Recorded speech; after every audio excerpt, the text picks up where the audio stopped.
Whenever I'm traveling, whether I'm going for vacation or whether I'm traveling to speak at a school or at a conference, I'm constantly meeting people.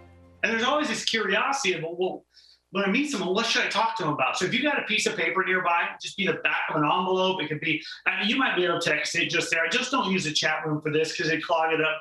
But I want you to, just in your own notes, so you can keep this and maybe look back to it tomorrow, next week, next month sometime. Just write down the word wheat, like wheat bread, W-H-E-A-T, and do it down in a line because I'm going to give you a word next to each letter. And it served me well as I've met people because here I'm thinking right now, if I could have a chance to talk to Carla, who just, if you've been on, you just had a chance to hear her speak. If I happen to sit next to her on a flight, be at a coffee shop, or maybe if she and I happen to have dinner at some point, what would I want to ask her? What would I want to know? Because I mean, that woman has stories, like she said right there at the end. She has 1,000 stories of students like you, or students like you have in your class, those of you that are teachers, educators. But where do you even start? How do we have a conversation with somebody, whether it's her or someone? Some of you have an opportunity to meet someone who's doing a career that you're dreaming of. Or maybe they have a skill or a talent. You're like, oh my gosh, where do you even start the conversation? Some of you know Tennille Towns. If somebody can, put her information into the chat box because people may have heard her or may not. But Tennille is from Grand Prairie, Alberta, and she and I happened to speak at a conference a while back, and I didn't get to see her speak because she was the opening speaker. I was the closing speaker. I heard her name, and I knew she played the guitar. She was a musician. I get to the airport, and there's this young woman with a guitar.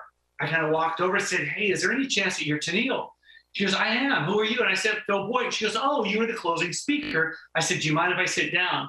And I just said, so tell me about this thing called your guitar. Whatever got you started? Guys, we had about a half hour before we got on a plane, and this incredible story came out. At 17 years old, she was nominated to be like the country music star of the year. I think she's 27 now. If you go to her Wikipedia, you can tell it. But all of a sudden, this story came pouring out. And, you know, the tool I want to give you right now was exactly what I used when I was meeting Tennille. If I was sitting next to Carla, I would have asked these questions. Number, the W. I love to ask people, where are you going? What are you up to? Why are you doing that? And with Tennille, I just said, how did you get into this music thing? See, so the W is where, what, why. The H is how. How did you get into this? How long did it take you to learn to play the guitar? How did you realize that you were a musician? If I was with Carla, I'd simply say, how often do you travel? Does it get a little bit crazy at times? Right now in COVID, I might say, how long has it been since you've been able to travel? Do you guys see these questions are timeless? You can use them any way. So W is where are you going or why are you going there? H is how. How'd you get into music, Tennille? And E, I love to ask people, what are you excited about? Some of you have been watching almost every speaker. We heard it a little bit ago. Someone said, you know, Joel Hitchie was amazing, fed me. And some of you are like, oh my gosh, I heard this person, I heard that person. Some of you know you're going to hear Kara Filler later today, or maybe Ian Tyson, Mark Scherenbrock. You guys, some of you are like, I'm so excited to use some of the things I've heard. So the W is why, what, where. The H is how. The E is excited. What are you excited about? The A, I love to ask this question. I don't usually ask it first because what I've realized is that when people trust you after a little while in the conversation, they know there's not some ulterior motive. You're just curious. I love to ask, what have you always wanted to try but you're afraid to? So just write the word afraid. So what is something you've always wanted to try? And for me, if I answer that question myself, I love to go sailing. Now, can I sail? Not a big boat. But I do know how to sail, you know, a little pontoon, you know, a Hobie Cat. And you just get on that thing. It's got a sail. Sometimes it's got the jib. And some of you know about sailing, kind of laugh. Well, yeah, it's a little starter. I learned in a sunfish and a little bit bigger. And, you know, I love it. But I got to be honest, I'm afraid to go out very far from the shore by myself. Because when I've done the sailing myself, I've always been fairly close where there were fishermen. And if I get tipped over, sometimes it helped me if I couldn't pull it back myself. But some of you are laughing, going, yeah, I'm not afraid of sailing, but I'm afraid of this. Or it creates quite a conversation. And the T, I love to ask people all kinds of things with the T. Hey, what do you wish you had more time for? What do you give too much time to? I asked a high school student one time, and she says, I give way too much time to sports. I'm like, what? She goes, I'm playing 2 sports right now. I'm playing school volleyball. I'm playing club volleyball. And I think she was playing lacrosse or something. She goes, it's way too much time. I need to cut back. I'm missing time with my friends and my family. And some of you are nodding right now. Some of you wish you had more time or less time committed to something. What about travel? How fun would it be to ask someone, you're just, hey, if you could travel anywhere, where would you like to go? You know what I'd ask Carla? I'd say to Carla, hey, what is a place that you'd love to go back to? What is a place that you really, really enjoy, or you want to get back and see the progress that someone's dream is developing? So let's talk about that. Let's talk about the idea of wheat. Question number 1, where are you from? Where are you going? Why are you sitting next to me on an airplane? Oftentimes, I don't ask them, hey, where are you going? We're obviously going to Toronto or going to Calgary or maybe into a small town, something like that, Grand Prairie, or maybe we're going to London, Ontario. And so it's obvious where the plane's going, but I love to ask them, so why are you going? How long are you going to stay there? What's in Grand Prairie that you're going to? Because if you're from Alberta, you know Grand Prairie is way up there. I've been to Beaver Lodge and some of those small little communities and Spirit River just outside there. You go there on purpose. It's not like, well, there's an amusement park up there. No, it's like when you get to Scarborough, Eastern Ontario, you're up there for a reason. Some of you are sitting in Summerside going, yeah, and Charlottetown, you guys know it's a long drive between the two. So I love to ask people, what are you excited about when you get there? See, now how do you use this? See, it's interesting how many great opportunities there are when you're traveling, when you're meeting new people. But what about people at your school? Some of you heard me talk about the Magic 4. Those are the 4 students in each of your classes that when you're meeting in person, and we'll get back to that at some point if you're not there right now, the Magic 4, those are the 4 people you can talk to almost any time without the teacher really hearing. You know, the kid in front of you, the kid behind you, the kid on your right, the kid on your left. You say, hey, can I borrow a pencil? Sure. Is this the homework? Yeah. Did I do it right? What would happen if you decided I'm going to connect with those 4 students in every class?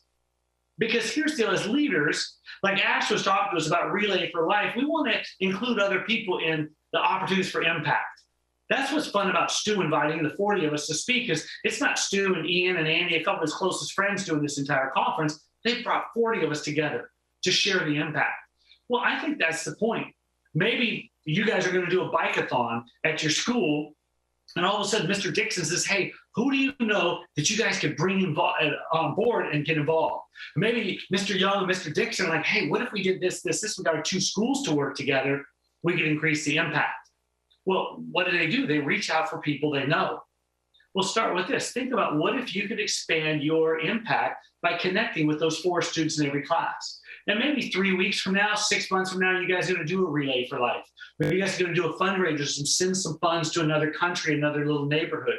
Or you're going to do a hamper project at Christmas. Well, how cool would it be if you could lean into the 4 people in your class that you talk to every day?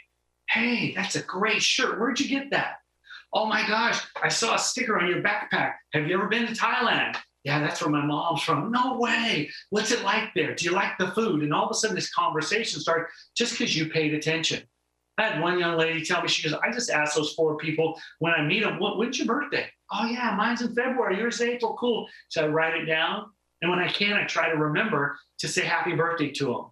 These little things that create connection. And something like that'd be awesome. The thing I want you to think about too is who's in your life that if you were a little bit more curious, it would deepen that friendship.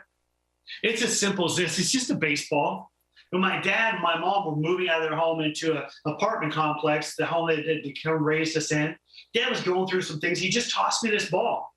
He said, hey, you might like that. I looked at it and said, what is it? He says, oh, it's a baseball from when I was in high school. I looked down and it said City Championship, May 11th, 1951. I'm like, Dad, you kept the ball all those years? He goes, yeah. I said, thank you. But here's the deal. I didn't ask him anything else. I didn't say anything else. I was just like, thanks. Well, about 2 or 3 years ago, I saw someone write something on my dad's Facebook page. And all it said was, yeah, Dave Boyte, the only person who ever beat Purdue in high school baseball. I said, Dad, wait. I called my dad and said, hey, Dad, tell me that story. What happened? I started at W. I said, Dad, what happened? He said, oh, we had the city championship. This Jack Pardue, he ended up playing pro baseball later, and nobody could get a hit off of him. Nobody could beat him. He was like undefeated in high school baseball for 3 years. He said, I was in grade 11, junior pitcher. I wasn't supposed to be that good. Well, we won that day, and the score was, it's just 3-2. That's what it says on the ball. And all of a sudden, this story starts pouring out from my dad. And probably a half hour later, he's sharing this. I'm like, wow. Here's the question. What would happen if you decide to get a little bit more curious about mom, dad, grandparent? You know, it's interesting, this jersey back here, it says 28. That's from the San Francisco Giants. I was at Westview High School, Maple Ridge, Canada, doing Breaking Down the Walls, program where I'm in the gym with 200 students all day, and the next day another 200 students. And it's amazing how it impacts school culture. And I happen to mention I love baseball. I didn't tell the story. I just said I love baseball. I grew up near San Francisco and didn't really think about it. It was just a story. Next day, a girl comes in and she goes, hey, I was here yesterday and my dad said to give this to you. I said, what is it? She unzipped the bag and it was this baseball jersey signed by Buster Posey, who had won the MVP award in pro baseball that year. I said, well, how'd your dad get this? And all of a sudden the story pours out that his best friend growing up is now a Major League Baseball player. And he did this auction. And so Buster Posey signed it, gave it to him. Well, her dad won that in this auction. I said, well, why did he give it to me? She goes, because he thinks it'd be really awesome. I was telling him how cool Breaking Down the Walls was. Hey, give this guy who's a Giants fan that jersey. Guys, I never see that jersey. I don't remember that story. Here's what I want you to think about. What are the stories that are in the lives of the people who sit around you every day? That person that hands you that coffee, maybe you're the person at Starbucks, or maybe you're at Timmy's, and you're that person every day. And sometimes they even know your order before you walk in. And they're like, oh yeah, you want this. Maybe it's that teacher that's in the front of the classroom, and sometimes the class is great, sometimes it's hard. Do you know there's a story, especially during COVID? What would happen if we as leaders could learn to take that word wheat, and just say, hey, what's exciting for you right now? What are you looking forward to as summer comes in June or July? How are you going to spend your time? And the E, what are you excited about? Can you imagine asking one of your teachers, what are you most excited about as we go into the summer? Or what are you afraid that you're not going to cover before the school year is over? And T, if you had more time this school year, do you see what I mean? You can take those letters, WHEAT, and you can use them any which way you want. Because here's what happens. When all of a sudden you and I become curious in other people's lives, they want to spend time with us. And when we're genuinely curious, not because we have an ulterior motive, no, just because we're like, I want to know. So here's my challenge to you. I wonder if you're with a friend today, when you get done, you take a break, ask them one of the questions. Hey, what are you excited about in the next couple of weeks? Hey, you're graduating this year from high school. What are you looking forward to? You don't have to use the exact word of excited. You can say looking forward to. What have you always wanted to do, but you're afraid to try? Can you imagine asking your best friend? And then they tell you, they're like, no. Can you imagine? I shared that, my afraid to go sailing with my neighbor. We'd gone to dinner. I didn't really know him. And we were just talking about stuff. And he goes, yeah, I grew up sailing. And I said, would you teach me how? Anytime. And I said, I don't have a boat right now, but we can rent one at the lake. I said, that'd be awesome. So now guess what happened? Just in that conversation, he looked at me and he said to me, are you a little bit hesitant to do it on your own? I said, absolutely. See, here's what I want you to think about. When you engage people in conversation, don't worry about whether they ask you questions or not, because sometimes they don't. Think about how can you listen to what they share and ask the next question. Because as leaders, when we start to consider the impact that we can have, that impact grows every time we connect with somebody else. Because we don't know what their skills and their gifts and their talents are. And so often when they realize that we have an idea, a dream, a passion for something that they could be a part of, just because we happen to be interested in them, guess what they're going to do? They're going to go, I would love to be a part of that. How many of you, when you got done with Carla's talk, you said, I want to get hold of her? See, here's what I want you to think about. Who in your life, a parent, a neighbor, a teacher, a student, could you listen to, ask a couple questions, and go, oh my gosh, I never knew that. That's incredible. That's so cool. And when you say those words and you start to ask the next question, guess what happens? They'll look at you with interest. They'll lean forward and say, yeah. And all of a sudden, as you start to shape that dream, that level of impact, guess what happens? They want to be part of it. And if not, well, for just a little bit, guess what happened? You got to be part of their life. You got to learn from them. Student leaders all over the world, literally, it'd be so fun to know where each of you are sitting. But I'm going to encourage you to do this. Look in your influence group, in your neighborhood, whether you're in Europe, Australia, New Zealand, Canada, maybe part of Panama, maybe in some way you can expand your reach by asking somebody questions using that acronym of WHEAT.